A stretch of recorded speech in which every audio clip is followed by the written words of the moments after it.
नमस्कार दोस्तों। पूर्व मुख्यमंत्री अशोक गहलोत और पूर्व मुख्यमंत्री वसुंधरा राजे सिर्फ संदेश की राजनीति करते हैं और उस संदेश के अंदर क्या छिपा होता है ये उस वक्त तो किसी को पता नहीं चलता, लेकिन जब बाजी पलटने वाली बात आती है तो ये दोनों नेता उसी संदेश के जरिए बाजी पलट देते हैं। और ये जब संदेश देते हैं तो सिर्फ एक फोटो का खेल होता है और उस फोटो के अंदर इतने संदेश छिपे होते हैं जो राजनीति में हर किसी के समझ में नहीं आते। और एक दिन पहले दोनों पूर्व उप मुख्यमंत्रियों ने, एक ने शेखावाटी में, एक ने हाड़ौती में, दो संदेश दिए और उन दोनों संदेशों में गहरी राजनीति छिपी है। यह समझने वाले समझ चुके होंगे। पहले बात पूर्व मुख्यमंत्री वसुंधरा राजे की जाए और पूर्व मुख्यमंत्री वसुंधरा राजे ने हाड़ौती के अंदर कोटा शहर में एक राजनीतिक संदेश दिया। अब राजनीतिक संदेश क्या था? दरअसल पूर्व मंत्री जो कांग्रेस सरकार के थे भरत सिंह, वे दिवंगत हो चुके हैं और उन्हें दिवंगत हुए भी अरसा हो चुका है और दिवंगत हुए हैं, लेकिन भरत सिंह की जो छवि थी पूरी हाड़ौती में, राजस्थान में, कांग्रेस में, वे मंत्री रहे, वे वार्ड पंच भी बने, अपनी ही पत्नी जब सरपंच थी, लेकिन ईमानदारी को लेकर उन पर जो ठप्पा लगाता, ताज जिंदगी ईमानदार नेता के रूप में वे छवि जो उनकी बनी हुई थी अंतिम दम तक उनके साथ रही। लेकिन अब एसीबी में उनकी पत्नी मीना देवी के खिलाफ 100 रुपए में पट्टे जारी करने का मामला दर्ज हुआ है और यह मामला दर्ज हुआ है उप प्रधान हैं सांगोद के, उनकी रिपोर्ट पर जो पंचायती राज विभाग ने जांच कराई थी उसके आधार पर एसीबी ने मामला दर्ज किया है, इसकी जांच अधिकारी को सौंप दी है। जब यह मामला दर्ज हुआ है और इस पर एसीबी की जांच आगे बढ़नी, चूंकि एसीबी पुलिस का महकमा है और पुलिस के महकमे के मुखिया खुद मुख्यमंत्री भजनलाल शर्मा है, यानी कि कहीं ना कहीं मुख्यमंत्री के संज्ञान में यह पूरा मामला है कि पूर्व मंत्री जिन्हें ईमानदार हमेशा कहा गया, उन भरत सिंह की पत्नी मीना देवी के खिलाफ यह एसीबी में मामला दर्ज हुआ है और उसकी फाइल जयपुर मुख्यालय आ चुकी है। इस मामले का विरोध कांग्रेस कर रही है। कांग्रेस के नेताओं ने बाकायदा संभागीय आयुक्त को ज्ञापन दिया है। अब आप कहेंगे सारे प्रकरण में वसुंधरा राजे का क्या संदेश है? तो वसुंधरा राजे का संदेश यह है कि जब मीना देवी के खिलाफ एसीबी का मामला दर्ज हो गया, मुख्यालय फाइल भेज दी गई और उनके खिलाफ जांच शुरू कर दी गई है, तब पूर्व मुख्यमंत्री वसुंधरा राजे कोटा स्थित भरत सिंह के निवास पर पहुंचती हैं और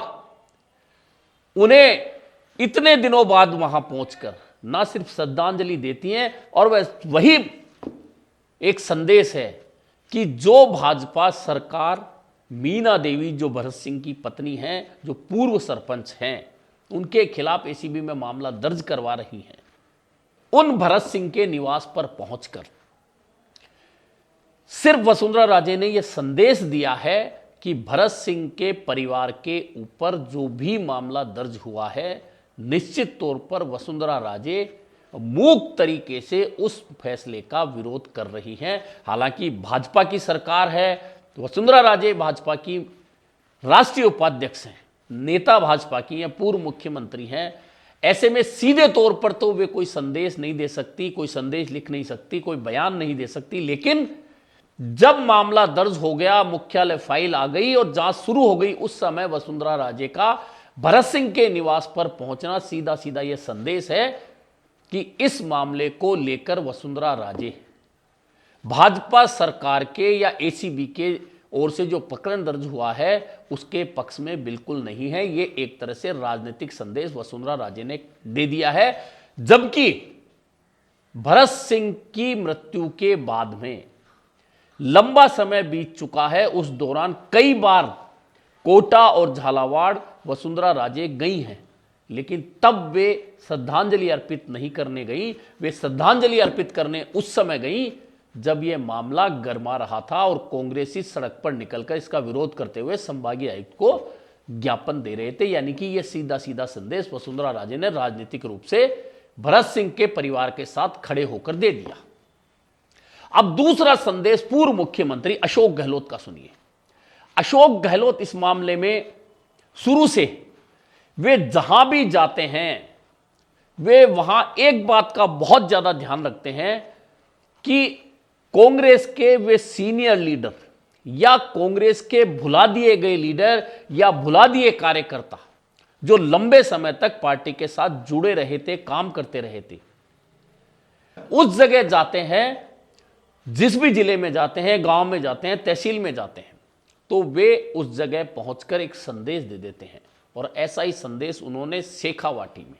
यानी कि सीकर की राजनीति के पुरोधा कह सकते हैं, और सीकर जिले में कई नेताओं को राजनीति की राह दिखाकर मंजिल तक पहुंचाने वाले प्रदेश कांग्रेस के पूर्व अध्यक्ष नारायण सिंह, उनके निवास पर अचानक अशोक गहलोत पहुंच जाते हैं। और यह पूरा राजस्थान जानता है कि राजनीतिक रूप से नारायण सिंह और अशोक गहलोत के बीच में हमेशा मतभेद राजनीतिक रूप से रहे हैं, और नारायण सिंह कभी भी अशोक गहलोत को और अशोक गहलोत कभी भी नारायण सिंह को राजनीतिक रूप से पसंद नहीं करते हैं। कहीं ना कहीं पार्टी के अंदर उनके मतभेद हमेशा रहे हैं, और नारायण सिंह सचिन पायलट के साथ हमेशा खड़े दिखे हैं। ऐसे समय में जो अशोक गहलोत कांग्रेस नेता सोमनाथ त्रिहन के निधन पर सीकर संवेदना जताने गए, तो वहां से वे सीधे भी आ सकते थे, लेकिन उन्होंने एक राजनीतिक संदेश छोड़ने के उद्देश्य से सीधे नारायण सिंह के निवास की ओर रुख किया।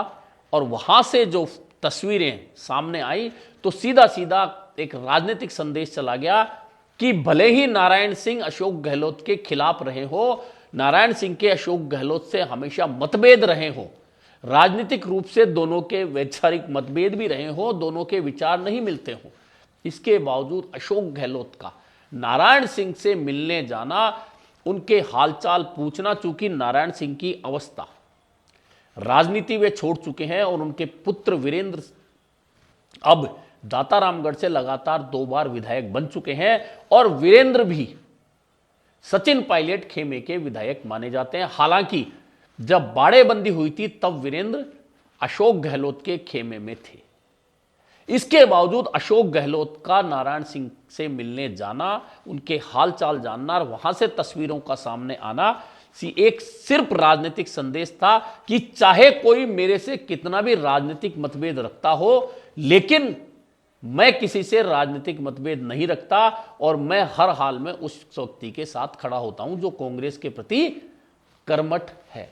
यह संदेश अशोक गहलोत ने दिया है। दरअसल अभी ना तो कोई चुनाव है राजस्थान में, ना निकट भविष्य में अभी कोई लीडरशिप की बात राजस्थान में होने वाली है। इसके बावजूद पूर्व मुख्यमंत्री हैं दोनों, अशोक गहलोत और वसुंधरा राजे, जब मौका मिलता है इस तरह के राजनीतिक संदेश छोड़ने में, वे कहीं पीछे नहीं रहते। और आपने देखा होगा कि पूर्व मुख्यमंत्री वसुंधरा राजे निरंतर लंबे समय से भाजपा में एक तरह से साइड लाइन है। भले ही वे राष्ट्रीय उपाध्यक्ष भाजपा की हैं, लेकिन राष्ट्रीय उपाध्यक्ष होना और एक पूर्व मुख्यमंत्री के रूप में उनका राजस्थान में होना 2 अलग अलग बातें हैं। कि जिस तरीके की राजनीति वसुंधरा राजे करती आई है, आपने देखा होगा कि एक बार जब 2008 में भाजपा हार गई थी और कांग्रेस की सरकार आ गई थी, उस समय वसुंधरा राजे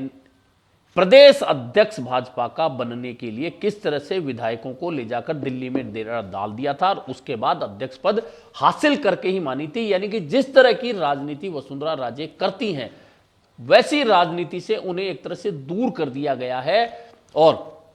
यदा कदा वे भाजपा के मंचों पे नजर आती है। लेकिन इसके अलावा जिन मंचों पे वे आती हैं, तो कहीं ना कहीं अपने शब्द बाणों के जरिए अपना दर्द या उनके साथ जो वफादारी दिखाने वाले उस समय थे मौका परस्त नेता, उनके लिए वे कुछ ना कुछ कह के वहां भी राजनीतिक संदेश जरूर छोड़ती हैं कि अगर दोबारा मेरा वक्त लौटा तो ऐसे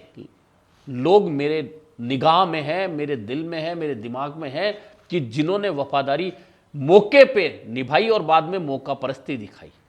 लेकिन दूसरी ओर अशोक गहलोत कभी भी अपने राजनीतिक दुश्मन को यह एहसास नहीं कराने देते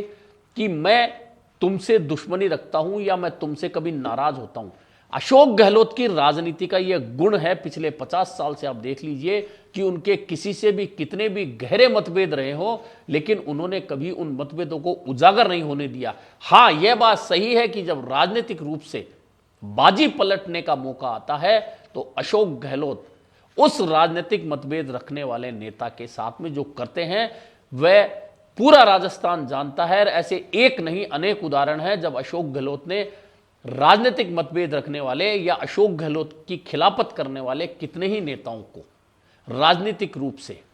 पहले जहां रास्ता दिखाया उसके बाद रास्ता छुड़ाया भी। यानी कि कुल मिलाकर राजस्थान की राजनीति में अब वे पुराने नेता तो नहीं रहे, लेकिन अब दोनों पूर्व उप मुख्यमंत्री अशोक गहलोत और वसुंधरा राजे जो हैं,